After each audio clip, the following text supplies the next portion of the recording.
You're listening to The Building Code. I'm Tom Houghton. I'm Paul Worth. Thanks for joining us today. We are back at the International Builders Show for this podcast. This is a part of our International Builders Show series. We have 4 podcasts. This is podcast 2 of 4.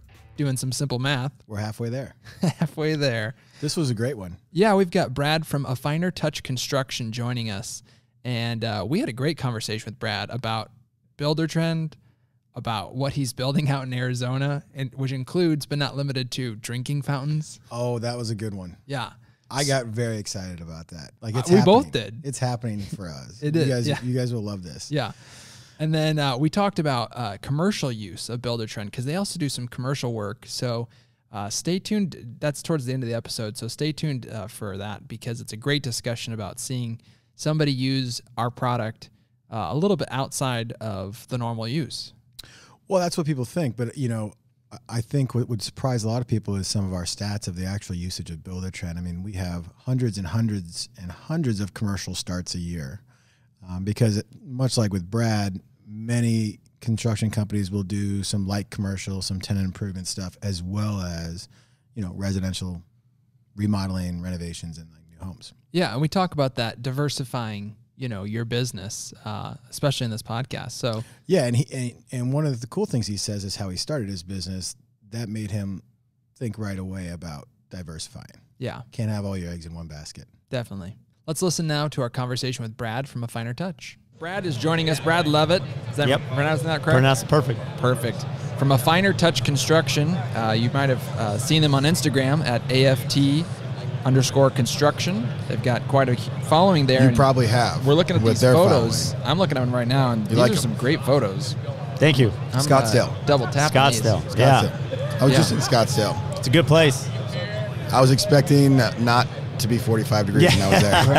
Well, I was expecting it to be warmer as well as Vegas. I mean, Yeah. I was not prepared for this. Yeah. So. Right, yeah. I don't think anybody was. Yeah. The snow last night was cool, though. Yeah. It was weird to see. Very unique. Right. Yeah. We can AF say we've been to Vegas when it's been snowing. Yeah. Very What are the rare. odds? And right? there are not many times that happens. No. What are the odds? I like See that. the The whole odds. Vegas 'Cause thing. that- and yeah. gambling, I like it. Yeah, I we like might it. be a lady. A very nice roulette spin to that. That was Brad, good. thanks for joining us on the show. We want to talk about your business first, just to get an idea for our listeners in case they don't know about A Finer Touch. Tell us about your company. Obviously, you're based in Scottsdale. Absolutely. Thank you. So we are a custom residential builder and a commercial contractor. So on the residential side, we're typically doing new custom homes, ground up, throughout North Scottsdale, Paradise Valley, Arcadia.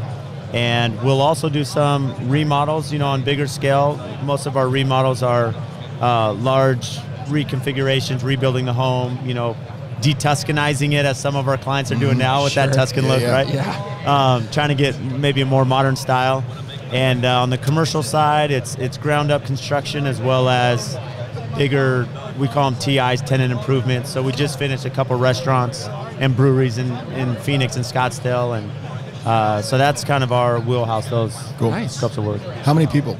Internal. So we have 13 of us in the company, from office, clerical, accounting, project coordinators, and then our field staff, you know, our superintendents and project managers. Yeah. So I think I just said that when we were in Scottsdale 2 weeks ago, me and my wife saw some cool projects going up. it's amazing. Scottsdale is a happening place. You know, Arizona, as we were kind of talking about weather, I mean, it's just a great place. I mean, it's a little colder right now, but for the most part, it's consistent. Right. A lot of Yep. people want to warm up, and so Yeah. we have a lot of Midwesterners that relocate to Phoenix. Sure. A lot of people from California for second homes or tax purposes, and Yeah. so I was going to it's ask booming. that. So you have a lot of clients that may not be in Scottsdale while you're doing their project, right? Yeah, actually, it's pretty unique that that we're actually doing, you know, a primary residence. A lot of our custom homes are doing their second homes, their vacation homes, snowbirds, or, you know, people that vacation there and want to be there in the nice times of the year in Phoenix. It's like, Tom, you have a vacation home, right? Yeah. A couple of them. It's just a few. Hollywood Tom. Yeah. No, that's cool though. That's a perfect situation for our product, right? Yeah. That client portal, being able to log in, see what's going on. And that's, Yeah. you kind of alluded to that. So the client portal is perfect for us. So clients that are out of town, busy, you know, they have access where they can come in, they can see the updates, they can see the daily logs from our team. Yeah. You know, that's been a big resource for us. They can follow the budget, you know, certain things that they have access to, so that way they can see how their home or project's progressing. Yeah. Do you talk about that in the pre-sale process when you're talking to leads? We do. Yeah, that's a big part of what we do, to say, hey, what sets us apart is our staff. You know, they're very thorough. They're out there documenting the project. We're keeping track of what subs are there, when, what delays we have, if any. And then they'll have access. They'll have that information, because it's all about communication to be successful. Exactly. Yeah. That's what sets people apart. Well, you know? I think it's crazy that, you know, you were looking to build a couple years ago, and then you bought a home. Yep. But was it nuts, just the process they had? People didn't get back to you. Number one. That's just step number one. Which is crazy. 1 in 5 contractors Call people bizarre? It called people and they just wouldn't even call us back. I know. It's like, I'm trying to give you a lot of money here, and a large sum of money. A large sum of money, and no response. Yeah. But like, then even when they do the archaicness of their sales process, like, did you get like a written quote? Some people give people pieces of paper. Right. Some don't even do that. Yeah. So like, I don't think it makes sense to people. Yeah. Right? Like, most people you deal with are probably business people, right? Yeah. So they come from being able to check their bank accounts and everything online, literally every part of their life. Yep. And then when they go to try to give a large sum of money to somebody, it's black. Yeah. Right. No, we're in the dark the whole time. Right. Doesn't make sense to people. It's a mystery. Well, and for whatever reason, I mean, although we've evolved in construction, you know, there's a lot of technology. You know, not everyone's using that. I mean, for whatever reason, our industry at times is behind everyone else, and so for those contractors that can take advantage of some of the apps like Buildertrend and others that are out there, I mean, it just gives you an advantage to be current and, you know, be in front of your customer. Let's talk more about technology. Obviously, again, we talked a little bit about Instagram. You have quite a following on Instagram. If we can just take a quick detour there, I'm just curious. So I noticed on there it said 100%, or the photos are all yours unless you note them otherwise. Yeah. Which, I mean, it looks like they're 99% of them are ours. Exactly. Yeah. That's what I was Unless gonna we're say. doing a shout out for a special friend or a client or something. Sure, yeah. And so I guess, do you have somebody managing that? Yeah, it's myself. Peer behind the curtain. Oh, it's you. It's a lot, yeah. So, you know, we started it. It's really grown. How long ago? 3 years ago. Okay. So 3 years ago, right. and we're really avid on social media, or we're really active, I should say. So LinkedIn, Instagram, Facebook, Pinterest, House. Yeah. We're on all the platforms, and it's a big part of our business, and it's really allowed us to portray who we are, put our resume out there, if you will. Yeah. And then show the customers this is, you know, our brand. This is the quality we do. This is the professionalism you get when you hire AFT. And show a little bit behind the scenes, our processes, our staff. We're active on our stories, so you kind of get to know the personality of myself and the company and our staff. Sure, that's great. A lot of people talk about doing a project with a contractor, like getting into a relationship, right? Because that's what it is. Yeah. And you got to like the It's a person. marriage. It's a marriage. You got to like the totally person. is. Yeah, Marriages have ups and downs. they do. But, you know, at the end, you got to like construction has ups and downs too. They have a lot of ups and There's downs. a lot of parallels there. I think Instagram, I think people, we were just talking to another client a couple episodes ago, like, I think everybody wants to do it. They see it. Yeah. Every construction company, they have no idea how to start. Right. Right. So how did you start? Like, how did that go? So I think one of the big advantages is, for me, I started, and it was a little raw in the beginning till I really learned. I started following some big accounts to see how they do it. Because the one thing about any of these platforms, you want to have a nice clean look, right? Same filter, same photography. Yep. And so if you look at these real successful accounts, the reason they're successful is because it's consistent. And that's what we started to do, and started to change our brand a little bit as far as how we were posting our information and projects. So as far as like leads go, are you seeing like, a lot. Like, what percentage of your leads comes from So, organic Instagram? Organic Instagram. Well, here's what I can tell you. So we have 4 custom homes this year that were all through Instagram. That's wild. Yeah, which is pretty amazing. That's wild, because that's not A free. combination of LinkedIn and Instagram. And that's not free, but you aren't paying for it.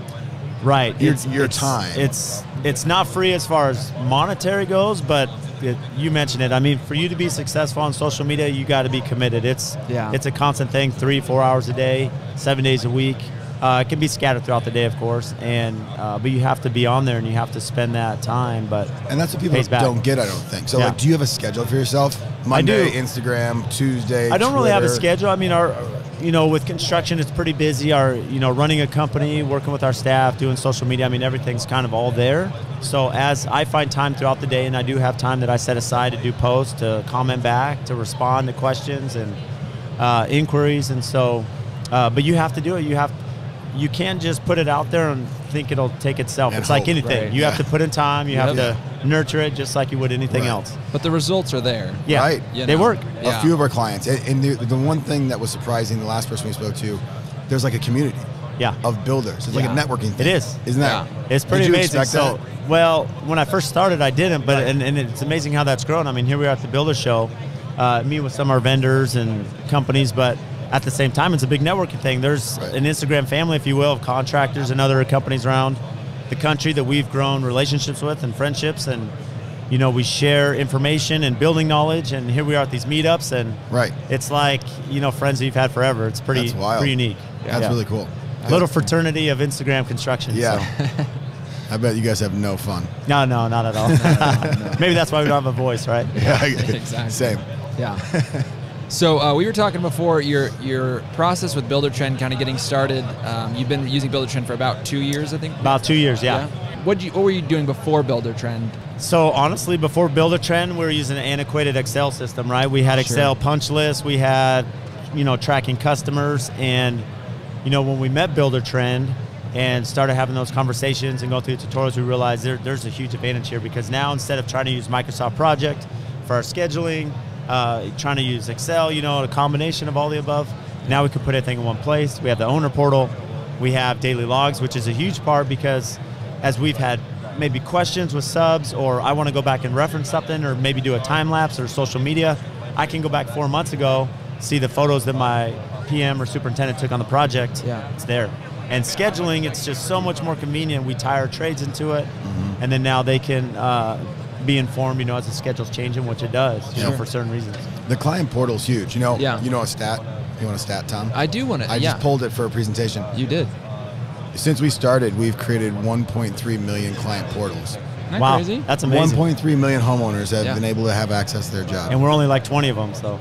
Right, exactly. It's pretty wild. Yeah. I'm a big stat guy. You are a big stat guy. Not really. Not a numbers guy. Must be a baseball guy. Yeah. Fledgling in my career. Yeah, exactly. Let's talk about your project managers. I think you said you have 2 of them? 2 project managers. Yeah, we have 3 superintendents, 2 project coordinators, and then our office staff. Okay. And the role of your project manager, are they in the program daily? They are. So all of our staff, they have access, they're involved. The PMs who are here with me at the show, they have a couple projects they run, but more of anything, they're overseeing everything. So they're making sure the supers are updating Buildertrend, updating their daily logs, and then they're checking on them to make sure that things are happening, that schedules being kept, budgets in line, all that stuff. Sure. Yeah. How many jobs do you probably flows a lot, but how many at one time? So yeah, it flows throughout the year, but typically we have anywhere from 8 to 12 at any given time running from commercial and residential. That's a lot. So a project manager might have 3 of those, and then the supers. Exactly, and the supers, yeah. So we have a couple supers that'll have maybe 1 or 2 of their own, and then PMs will have a couple of their own, and then oversee all of them. Yep. So. And where are your touch points, or if there are any, with homeowners? Do you check in with them as an owner of the business every week? I do. So a big thing, I tell our staff, always make sure you're in front of the customer. Just be in front, communicate. Yeah. Even if it's bad news. I mean, if you know something's being delayed, get in front so that they're not calling you saying, hey, why didn't so-and-so show up today? But let them know why. We had rain, the masons couldn't be there. Sure. And there's ways to do that through Buildertrend, right? Yeah. We can use that app.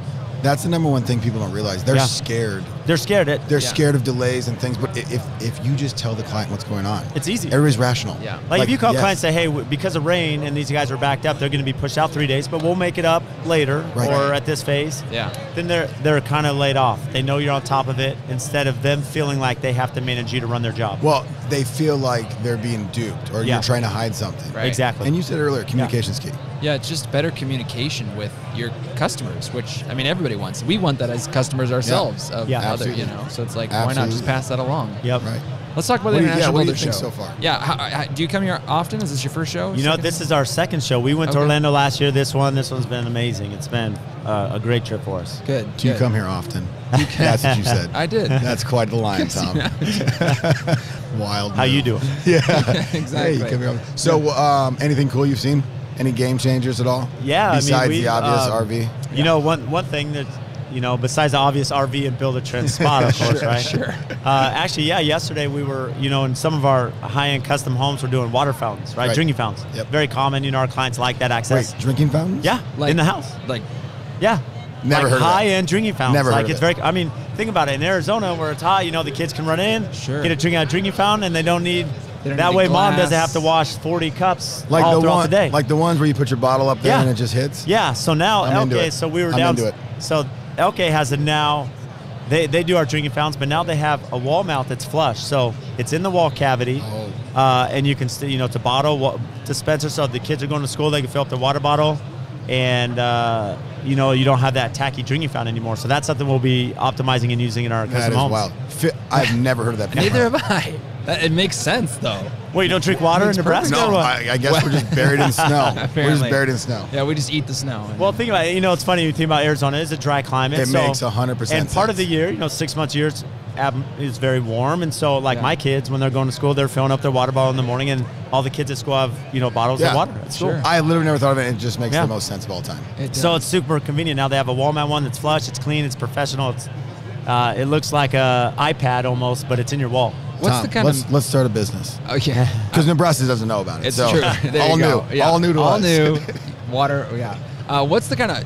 Let's talk tech on that a little bit. What's the kind of maintenance? Tech talk with Tom. Not much. I mean, you have your water line coming in, maybe a drain, electricity, and that's it. I mean, it's pretty no-brainer. So it's in between the 2x4s, and you just so in between the 2x4s, you put the basis, and then you just put the backing, and you have the trim on, and it's clean. It's just a clean wall mount. Where typically are they putting that? Like front door, so back door, they'll put it off kitchen? the kitchen around, so you don't see it in your main kitchen great room. But typically, a lot of our homes they'll have like a teen room or.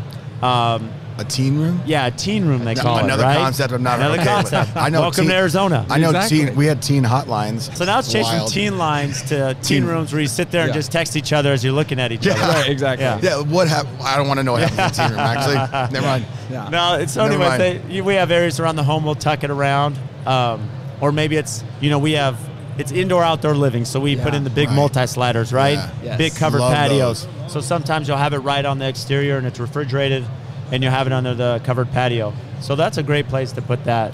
I want one of those in my house yesterday. Exactly. I mean, my mind is blown. I'm seriously, I'm seriously mind blown. It just makes, it's one of those things you're like, oh yeah. Yep. Definitely need that. Yep. It's great. Interesting. So like at one point it'll be like in 10 years you'll have retro ones, like the old, So I guess too, then in the kitchen they're not doing a traditional refrigerator with like the actual. No, because they don't want that tacky filler in there, right? So it's flush, clean. So lines. it's a flush, clean stainless or a cabinet panel. Is there are people doing glass? Because I've always wanted to do that. It looks cool, but here's the problem.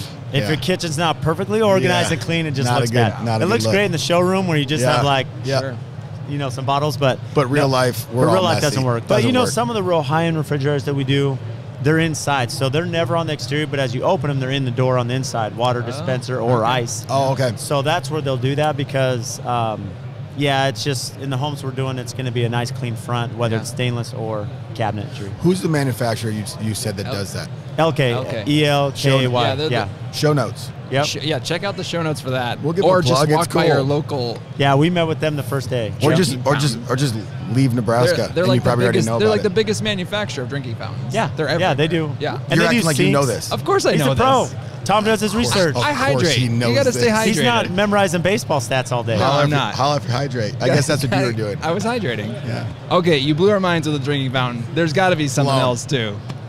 Well, what else are you hiding from us? Well, we use, we were just actually at the Phase app around the corner, so Phase, we use them to document too, which is kind of nice. It's a way, and now they have a configuration to hook up to our drone. We do a lot of drone footage. Nice. To take a time lapse of the project. So Tom's a big drone guy. Drone guy. So drones, time lapse, and you did that in Arizona.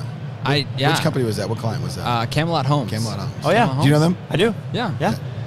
You did some drone work. We did some drone work out there with Big them. drone guy. Yeah. It's awesome. Yeah, we love our drones.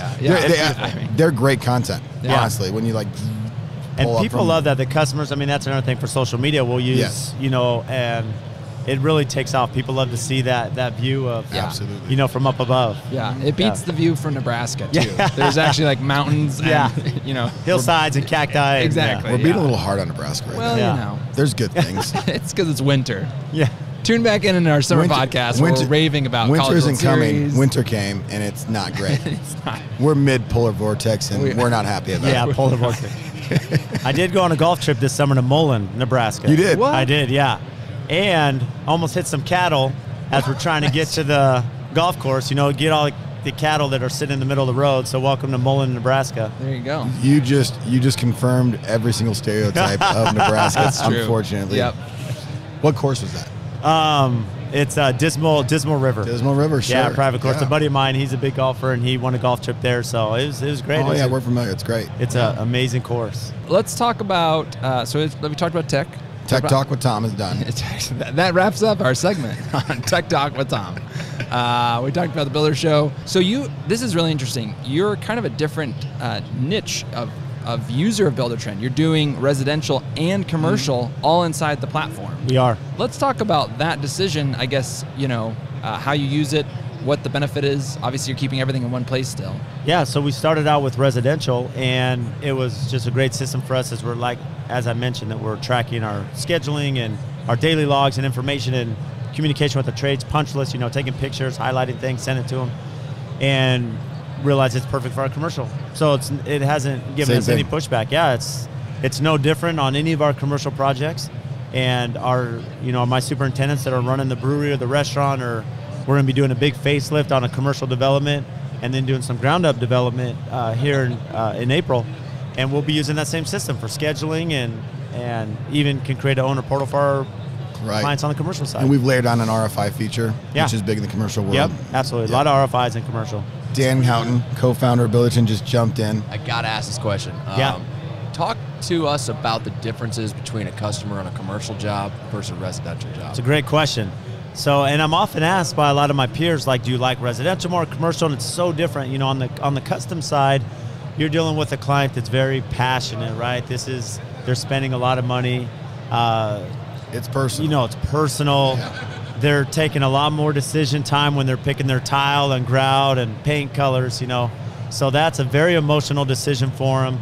And, it's just a little bit more hands-on approach. Whereas commercial, even our clients, we're doing higher-end commercial, so it is important to them, the quality and detail which we perform, but for them it's a dollar thing, right? They have a certain amount that they want to spend on their business or a project, and we have to hit that, and even more importantly, the time frame. So the client's not as emotional. It's more transactional. And not in a bad way. I don't mean the word, use the term emotional in a bad way. It's just they're more concerned about the big picture and getting what we need to be done in that price range at a certain time so that they can have their business open and running. Mm-hmm. And so it's just you just have to understand our communication, our style is a lot different with each of those forms because it's a very different approach. Mm-hmm. And how many commercial projects are you doing? So we just finished 2, and we're going to be starting 2 big ones. One's going to be, as I mentioned, a commercial facelift. So it's a shopping center that, and it's a Southwest Adobe style that we're going to be converting into a very modern, sleek exterior. And it's changing the entire facade on all these retail shops, the grocery store, the gym. I mean, everything's going to change in the entire development. That's awesome. And then we're going to be doing raw acres, 8 acres of raw dirt that we're going to be doing the horizontals and vertical building, retail space. Restaurants, and so it's going to be a corner development at a busy intersection in Chandler, Arizona. Did you make a decision to go after commercial projects at one point in your career, or has that always just been what AFT does?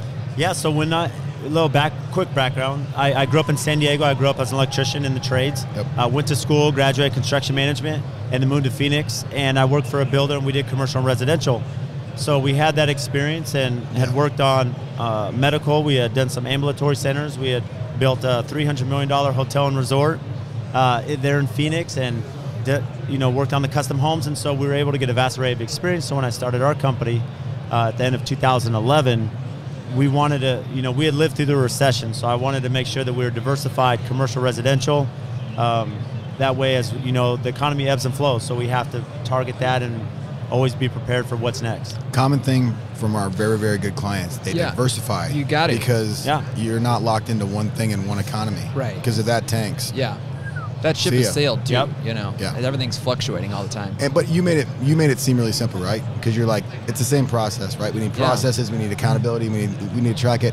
But I bet many contractors are intimidated to get into the commercial world. For sure. Even there's a different technical side of it. I mean, we have different trades that work in both. Right. Different companies. We have, it's a different set of building standards and specs, and you're doing a restaurant, you're doing with the health inspector now, not just a city inspector. You have that too. But you're doing with the fire chief because now the fire chief, and you're dealing with, seating occupancy and fire alarms. And so there's a lot of things that you're going to deal with on the commercial side you would not deal with on the residential. So you do have to have a little bit of that understanding and experience, and then have the contacts and resources to schedule and purchase and do all the things that go into it. So We just said that it's important for a company to diversify, right? Yeah. So what would your advice be to somebody who goes, yeah, that makes sense to me. I'm doing residential right now. How would I even take my first step as a business into like commercial world, right? Well, I think whether it be continuing education or probably start there. Yeah, start there. If you have any peers that are building commercial, maybe shadow them, learn from them, ask them, consult them, maybe do a joint venture with them where you're kind of working together. And so there's a few different ways, and it really depends your appetite and how you want to direct your business. Yeah. What's the climate like in Phoenix as it relates to your company sharing knowledge with each other? Is it very competitive, like we don't want to do that, or is it a little bit more communal? I found that in the old school network will say they are very close, like they will not share information. Right. Yes. But this new school of social media where we, relate, like some of the old school companies there in Phoenix are not, they're closed book, but the Instagram guys will network and talk and share stuff because even though, there's enough work for everybody, right? And then nationally, even more so because we're not even competitors. So I have found that if you're on social media and you make those connections, you'll have a lot more bandwidth for that consultation, for that communication, to understand how to better your business and not feel threatened that someone's going to steal your knowledge. But even in that, Matt Reisinger, he's out of Austin, Texas. Yeah, good friends him, of right? Matt, yeah. So he said that, and I agreed with him, nobody was charging for pre-construction services, right? Right. They were doing bids and for free. It took weeks of their time. But essentially him and all of his competitors just said, we're not going to do that anymore. And they elevated the entire scene, right? Mm-hmm. We charge for this stuff, and they all kind of agreed. So even if you are competitors, you can still get wins out of there by elevating the business, right? Yeah, and you should. There's a lot of time that we expend as contractors that I think customers sometimes take advantage. They don't understand how much work goes into it. On that. That's crazy. No doubt. But I think everybody's moving that way, and Matt's he did a whole speech on that, and it made sense to me. So. Yeah, absolutely. Brad, I think we've talked your voice out of commission there. Tech Talk with Brad and Tom. I'll keep working on these. Yeah. Brad Levitt from A Finer Touch. Instagram. AFT. I'm going to smash the follow button. AFT_construction on Instagram. Smash the follow button. Smash it. Well, just don't, actually. You're going to hurt your phone. Otherwise, just touch it. We're going to get smash it with a few other hundred. We'll take that. Yeah, right? Yeah. Exactly. Share with your friends. Yeah.